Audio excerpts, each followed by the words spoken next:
Muito boa tarde, sejam bem-vindos ao programa Mundo dos Eventos e hoje mais uma entrevista mega interessante, sabe para quem? Principalmente para você, dono de salão de espaço, de salão de festas, e para você que vai organizar um evento aberto ao público, sabe por quê? Porque eu estou trazendo aqui o Tenente Pesuol, com 4 anos de carreira no Corpo de Bombeiros Militar.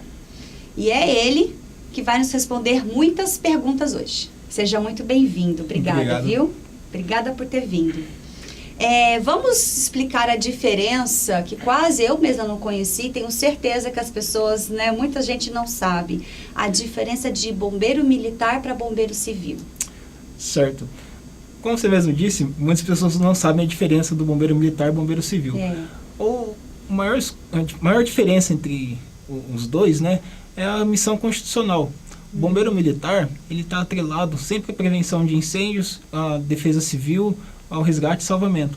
O bombeiro civil, ele é um profissional, como é que eu posso dizer, privado, ou público, só que por meio de um contrato. Ele trabalha em determinadas situações e funções que são especificadas pelas normas de cada estado. Certo, entendi. Porque a gente imagina que bombeiro, ele vai só apagar incêndio e pegar o gato no telhado, né? Isso. Geralmente isso que a gente acha que é. Só que não, né, tenente? Então, esclarece melhor quais são as principais funções administrativas e externas do bombeiro militar. Certo. O bombeiro militar, a gente acaba dividindo na parte operacional e a parte administrativa. A parte operacional é o que a gente vê na rua, que toda criança quer ser, né? Subir no caminhão, ir lá apagar fogo, resgatar alguém que está passando mal, que teve um acidente de carro. Essa é a parte operacional do bombeiro, é a parte de atendimento de ocorrências. E a parte administrativa é como qualquer outra empresa tem. A gente tem o setor de pessoal, o setor de logística, vários setores dentro de cada grupamento de bombeiros. E um setor que acho que é o principal hoje até da nossa entrevista, que é o setor técnico, que é onde ele trabalha com a parte de emissão de AVCBs, que é o auto de vistoria do Corpo de Bombeiros, que é o que a gente vai estar discorrendo durante a entrevista. Exatamente, e essa é a minha próxima pergunta. Eu que sou assessora há 10 anos, já me deparei com muitos locais, principalmente esses afastados, essas chácaras e tal, que eu entro para fazer uma visita técnica e eu não vejo o extintor, eu não vejo o alvará de funcionamento, e aí muitos não têm, né? Certo. E eu oriento os meus clientes que eles têm que saber que, isso aqui, esse espaço não está autorizado, né? Então, vamos lá. O que um espaço de eventos precisa fazer quando ele vai abrir, ou antes de abrir, enfim, para ele estar de acordo com as normas do Corpo de Bombeiros? Toda edificação no estado de São Paulo precisa hoje ter o auto de vistoria do Corpo de Bombeiros ou o certificado de licença do Corpo de Bombeiros, que são 2 documentos expedidos pelo Corpo de Bombeiros atestando que a edificação está de acordo com as regras do Decreto 63.911 de 2018, no que tange as medidas de proteção e combate a incêndio. No caso de salão de festas, o que precisa ter, No primeiro momento, o proprietário da edificação ele precisa saber qual que é a área que ele vai estar regularizando. Ele tendo a área, ele tem o primeiro parâmetro já para estar conseguindo dimensionar as medidas de segurança contra incêndio. Vou te dar um exemplo. Ele tem um salão de festas de 100 metros quadrados. Quando ele for cadastrar essa edificação no site do Corpo de Bombeiros, que é o Via Fácil Bombeiros, é um sistema que ele dá perguntas e respostas. Você vai colocar, minha edificação tem 100 metros quadrados. Então o site vai direcionar você para um tipo de licença. Minha edificação tem 1.000 metros quadrados. Então ela vai direcionar você para outro tipo de licença. Esse é o primeiro passo. Tudo via site? Quase tudo via site. Que legal. Então esse é o primeiro passo. Construir, antes de construir ou depois de construído? Ele entra no site e preenche essas perguntas. Se ele for partir do zero, ele não tem edificação, ele vai começar a construir, o mais correto é ele contratar um responsável técnico, pede que seja um engenheiro ou um arquiteto, para que eles estejam dimensionando as características construtivas de acordo com as normas vigentes. Tanto as normas do Corpo de Bombeiros, quanto as NBRs que hoje estão vigentes. Esse é o ideal. Mas infelizmente não acontece isso, né? Muitas vezes não. Por quê? Às vezes a pessoa, ela tinha uma casa e quer transformar essa casa num salão de festas. Isso. O que ela tem que fazer? Vai ter que adaptar essa casa conforme as normas que hoje são vigentes. Perfeito. Daí você acaba tendo vários problemas em relação principalmente às saídas de emergência. Que hoje o que acontece? Os parâmetros que o Corpo de Bombeiros utiliza para estar dimensionando as saídas de emergência sempre é em função da metragem quadrada da edificação em relação ao tanto de população que vai caber nela. Então, às vezes a pessoa tem ideia que, eu quero colocar... A pessoa quer colocar 200 pessoas numa edificação, só que ou a edificação não comporta 200 pessoas, ou comporta muito mais de 200 pessoas. A partir desse parâmetro que você começa a dimensionar as suas saídas de emergência. Então, entendi. esse é um passo. Tá. Mas vamos lá. Vou falar bem resumidamente. Tá. Para o caso de salão de festas. Certo. Hoje, até 250 pessoas na edificação, você consegue fazer por um projeto técnico simplificado, que é uma forma de regularização célere. Você consegue ter sua licença, se você cumprir outros requisitos de instalação e manutenção dos equipamentos de segurança contra incêndio, em um prazo bem curto, geralmente em 20 dias no máximo. Daí o que você tem que fazer, né? Pelo decreto 63911, lá junto a ele, você tem as instruções técnicas, que são todas as instruções que dizem o que você precisa ter para dimensionar cada medida de segurança contra incêndio. Então, no decreto, você tem uma tabelinha que ela diz assim, o salão de festas precisa ter o quê? Extintor, sinalização, iluminação de emergência, entre outros itens. Daí, ok, a gente tem lá, precisou do extintor? A gente vai lá na instrução técnica que fala de extintor, e lá ela vai falar tudo que precisa ter o extintor de incêndio. Ele tem que estar a 5 metros da entrada, ele tem que estar ou fixado na parede, ou num suporte junto ao chão. Daí você tem todos os requisitos de como está dimensionando os seus extintores para a edificação. E aí quem define a localização de cada extintor são vocês? Não. Quem define a localização de cada medida de segurança contra incêndio é o responsável técnico. Tá. Que é o engenheiro, ou o arquiteto, ou o técnico de segurança. Ele que vai ser o responsável por estar dimensionando as medidas. Tá. O que o Corpo de Bombeiros vai fazer? Ele vai conferir se as medidas estão conforme a norma. Perfeito. Então, sempre o dimensionamento é feito pelo responsável técnico. Tá. O Corpo de Bombeiros só vai avaliar se está tudo em ordem. Tá. Certo? Então, vamos lá. A gente falou que tem um projeto técnico simplificado. Isso. São salões que você consegue comportar até 250 pessoas. Eu tenho um salão muito grande, que cabem 2.000 pessoas. Como que eu vou regularizar isso? Daí é um outro passo que a gente tem que seguir, que é por meio de, a gente chama de projeto técnico.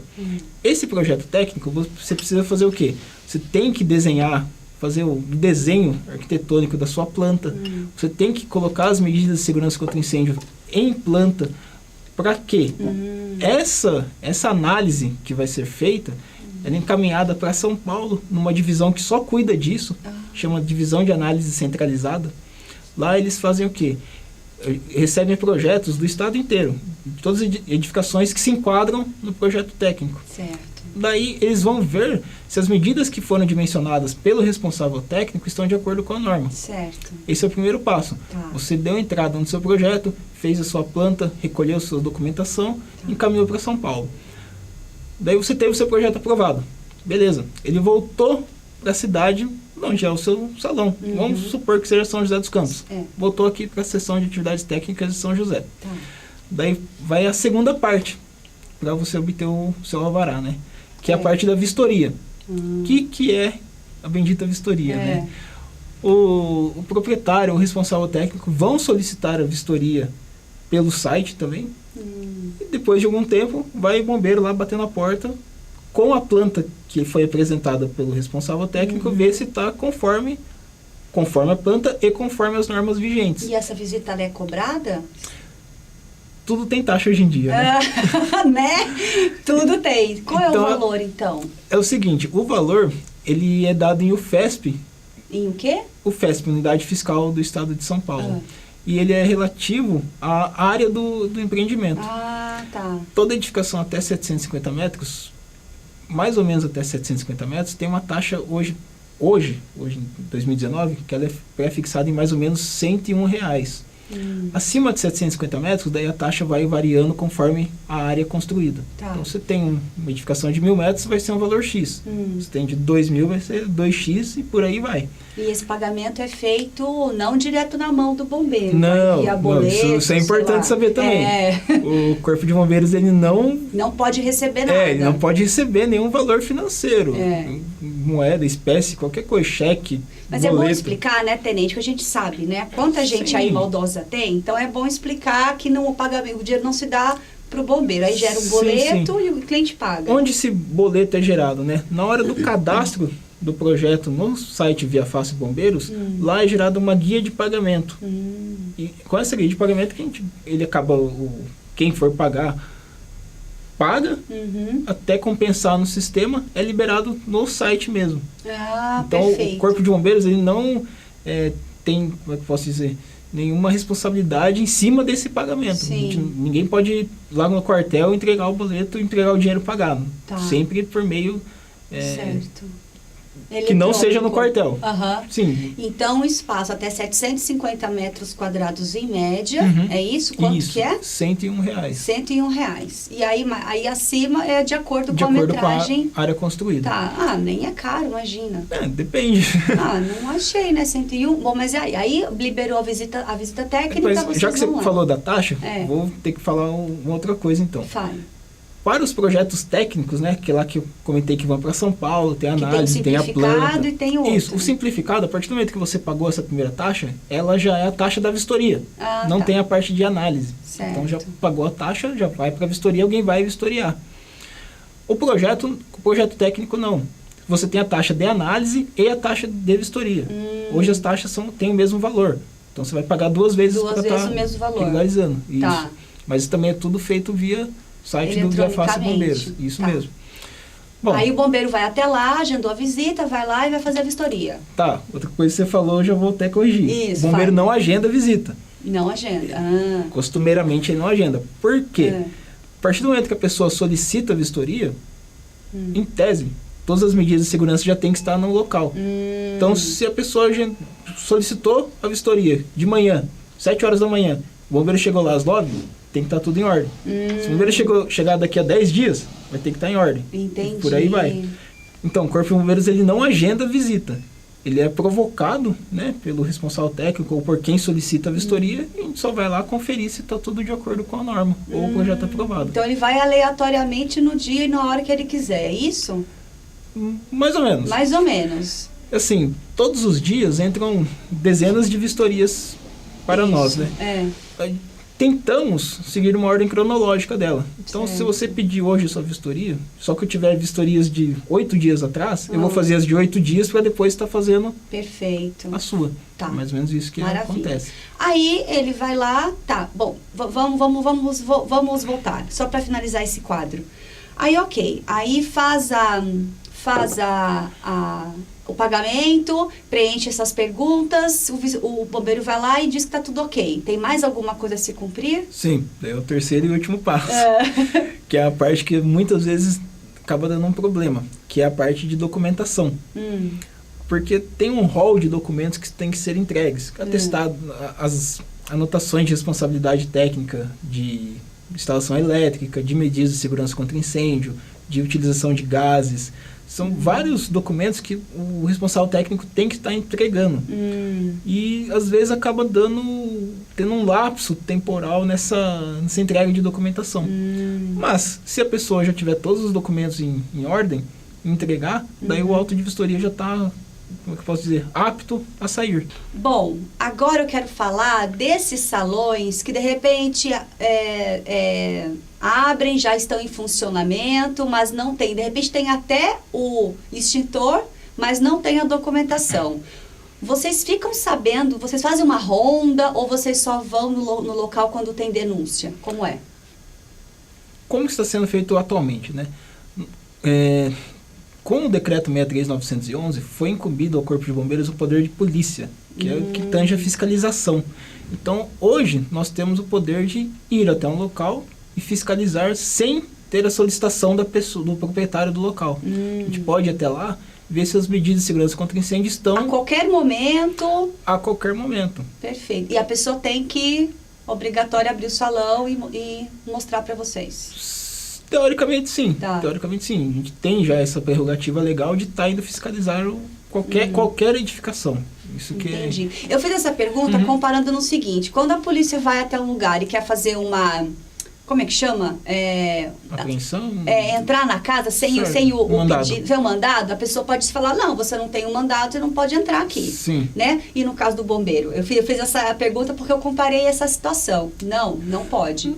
O mandado de busca e apreensão que você acabou citando, a polícia geralmente usa para entrar em residências. Isso. Quando você tem uma edificação que não é residência, ela já está sujeita, o Corpo de Bombeiros está indo lá fiscalizar. Ah, entendi. Sempre por meio do decreto 63911. Ah, ok. Tá. Certo?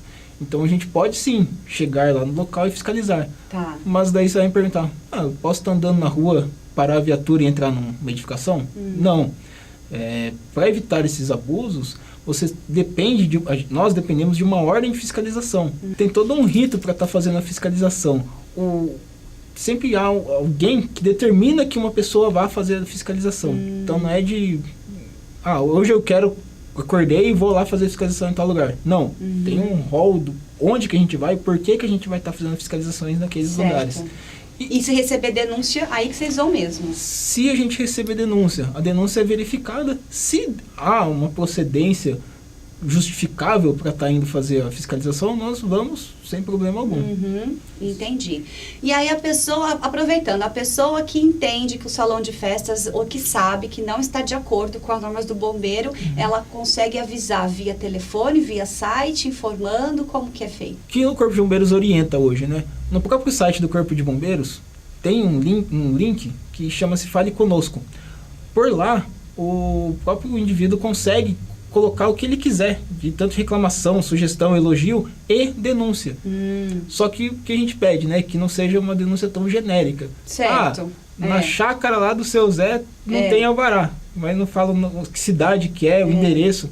Então, se a pessoa realmente quiser fazer uma denúncia, entre no site do Corpo de Bombeiros, vá no Fale Conosco e descreva o endereço, o que acontece, o máximo de características possíveis para embasar nós estarmos indo fazer a vistoria de fiscalização. Aí existe essa denúncia, ou vocês entenderam que vão lá na chácara do seu Zé lá. E a chácara do seu Zé não tem extintor, não tem o AVCB, ou não tem os dois. Quais são as penalidades? Bom, a denúncia foi gerada, nós vimos que tem características para estar fazendo a fiscalização e emendamos para a fiscalização. Chegando lá, o bombeiro que for fiscalizar o local vai ver, como você falou, não tem extintor, não tem saída de emergência, não tem iluminação de emergência, não tem todas as medidas de segurança que são necessárias para tal edificação. Em um primeiro momento, a pessoa vai ser advertida. Vai ter uma advertência escrita, né, com um prazo para adequação. E que prazo é esse? O prazo varia, dependendo, vai da discricionariedade do agente que está fiscalizando. Tá. Por experiência do fiscalizador, ele sabe que, se tiver faltando talvez uma iluminação, ele pode dar um prazo bem curto, que é um item simples de ser resolvido. Certo. Mas às vezes, você tem que fazer uma obra estrutural na edificação, então você pode dar um prazo mais estendido. Entendi. E nesse período, o salão não tem permissão para funcionar? Como o seu exemplo foi que ele não tem... Como o seu exemplo foi que ele não tem também o auto de vistoria do Corpo de Bombeiros, ele já não poderia estar funcionando. Já não poderia, certo? Só que daí a gente entra em uma outra seara, que é a da interdição do local. O que acontece? O bombeiro, ele tem o poder de poder interditar temporariamente. Tá. O que acontece? Vou te dar um exemplo que pode acontecer em qualquer dia. Você está tendo, nesse salão seu, está tendo uma festa agora. E o bombeiro chega lá para fiscalizar. Não está cumprindo os requisitos e põe em risco a vida dos ocupantes, nós podemos interditar temporariamente. Só que, junto a isso, o que tem que ser feito? Encaminhado ofício à prefeitura, as prefeituras municipais, que elas têm o poder de interdição total. Entendi. O bombeiro interdita temporariamente e a prefeitura interdita totalmente. E aí o bombeiro aciona a prefeitura? Isso. Entendi. Certo? Isso é comum? Acontece isso? De chegar no salão e ver esses salões por aí? Você já pegou algum caso? Ou sua equipe? Não, recentemente não. Não. Olha, de verdade, até agora não tivemos que realizar nenhuma interdição temporária. É bom isso daí. Quer dizer que todo mundo está de acordo com as regras. Que ótimo. Um produtor de eventos, um assessor, enfim, alguém vai fazer algum evento. Onde e quando e qual é o porte do evento que é importante o Corpo de Bombeiro Militar? Tá, então vamos lá. No começo a gente falou do projeto técnico simplificado, depois falamos do projeto técnico. Quando a pessoa quer fazer um evento assim, por dizer, avulso, né? Tem um espaço e vou montar um show naquele lugar. Tá.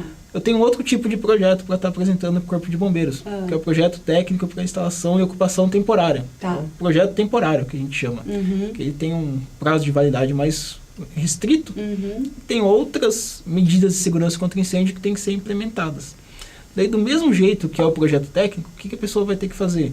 Tem que apresentar a planta com as medidas de segurança contra incêndio, todas dimensionadas, para análise do Corpo de Bombeiros. Essa análise do projeto temporário é feita em cada região. Então, é diferente do projeto técnico que vai todo para São Paulo, essa é feita na região. Se você fizer um evento aqui em São José dos Campos, ela vai ser analisada aqui no Bombeiro de São José dos Campos. Certo. E assim sucessivamente nas outras cidades. Bom, daí você quis fazer o seu evento, você desenhou sua planta, você dimensionou tudo certinho, apresentou no bombeiro, o bombeiro vai analisar. Analisou, aprovou. O que você vai ter que fazer depois? Pedir a vistoria. Certo. E o que o bombeiro vai fazer? Vai lá fazer a vistoria. Verificar. Paga o mesmo valor? É o valor igual do projeto técnico, sempre em razão da área ocupada, né? Certo. Tá. Daí, o bombeiro foi lá, fez a vistoria, viu que está tudo em ordem. É o mesmo trâmite documental, ele tem que apresentar tem um rol de documentações que ele vai ter que apresentar para estar saindo o AVCB do evento temporário. Entendi. E só? E só? A gente fala só, mas deve ter uma lista enorme de documentos. São várias coisas que tem que se atentar. Em conjunto, isso é para liberar o espaço. E aí, para trabalhar, aí é o bombeiro civil que entra. É isso? Então, hoje o Corpo de Bombeiros exige que tenha brigada de incêndio nos locais. O que é a brigada de incêndio, né? Os próprios ocupantes da edificação, ou da área de risco, ou do evento, eles têm que saber manusear os equipamentos de combate a incêndio, tem que ter o básico de primeiros socorros, para que qualquer princípio de incêndio ou alguém passe mal, a própria brigada consiga dar o primeiro atendimento até a chegada do bombeiro. Entendi. Mas aí essas pessoas, o dono do evento tem que apresentar um documento provando que essas pessoas sabem fazer. Não é só falar, eu sei fazer. Sim, né? Sim. Naquele rol de documentos que o responsável técnico tem que apresentar, tem lá, atestado de brigada. Daí lá vem o nome de todas as pessoas que foram treinadas para a brigada de incêndio, com a respectiva carga horária, e ela é assinada pela pessoa que fez a brigada, né? Entendi. Que passou a instrução da brigada de incêndio. Perfeito, entendi. Tá. Então, o Corpo de Bombeiros Militar, ele não atua esses eventos grandes, por exemplo, públicos, esses shows, certo. O militar atua? O militar atua quando ele é, digamos assim, provocado. Do mesmo jeito que, por exemplo, uma casa pegou fogo e tem um acionamento para o bombeiro vai até lá, um evento temporário, se deu algum problema, vão ligar o 193 e o bombeiro vai lá atuar. Mas a prevenção é a brigada? A prevenção, teoricamente, seria a brigada. Tá. O bombeiro ele não vai deslocar uma guarnição para ficar à disposição do evento 24 horas. É isso que não vai acontecer. Entendi. Certo? E aí aconteceu algum incêndio ou alguma coisa que vocês receberam ligação e vocês vão lá. Isso não é cobrado? Não, o serviço de atendimento de ocorrências não é cobrado pelo Corpo de Bombeiros. O serviço público não tem... Existe alguma cobrança? Não, não existe cobrança nenhuma. Tá, perfeito. Bom, então para finalizar, quero que você deixe alguma dica, alguma informação muito importante que eu não perguntei, que você acha que é importante as pessoas saberem. Não, o que eu vou deixar de dica, e para até ajudar o Corpo de Bombeiros, é o seguinte: sempre que a pessoa for estar regularizando sua edificação, contratem pessoas idôneas que realmente prezem pela segurança para nós não termos problemas mais para frente. Tanto problema durante a vistoria, tanto problema que a pessoa tenta esconder alguma coisa. Isso pode custar a vida ou o patrimônio mais para frente. Isso para nós é muito importante. E também lembrar que a vistoria do Corpo de Bombeiros, ela serve para estar verificando as medidas de segurança contra incêndio, não ensinando a pessoa onde tem que colocar tal coisa, como tem que ser tal coisa. Porque certo. Isso já é incumbência de quem foi contratado para estar fazendo isso. Que é o engenheiro ou arquiteto. Ou técnico de segurança. Mas sempre é de um terceiro. O Corpo de Bombeiros ele só vai lá para verificar se está tudo ok. Isso ajuda bastante o nosso trabalho também. Ah, entendi. Olha, gente, muito importante, realmente, porque tem gente que nem contrata profissional, né? E quando contrata é um amador, né? Sim, acontece. Importante. Maravilha. Mais alguma coisa que você quer falar? Não? Tá tudo bem? Tudo bem. Então tá bom. Então, gente, olha só que maravilha. E uma das facilidades é que pode ser tudo pelo site, né? E isso já auxilia bastante. Bom, é isso. Gente, espero que vocês tenham gostado. Eu acho que essa informação de suma importância, muito grata por ter vindo, viu? Ter explicado aí pra gente. Espero que tenha contribuído. Você que está aí nos assistindo pelas redes sociais, compartilha essa entrevista, porque é de suma importância. Nós, de eventos, temos muita responsabilidade, né, com vidas. A gente pensa, às vezes, no dinheiro. Com certeza. A gente tem que pensar nas vidas, né? Então, as tragédias nos ensinam, né? Então, é isso, gente. Obrigada por ter assistido. Siga nossas redes sociais. Até a próxima. Tchau.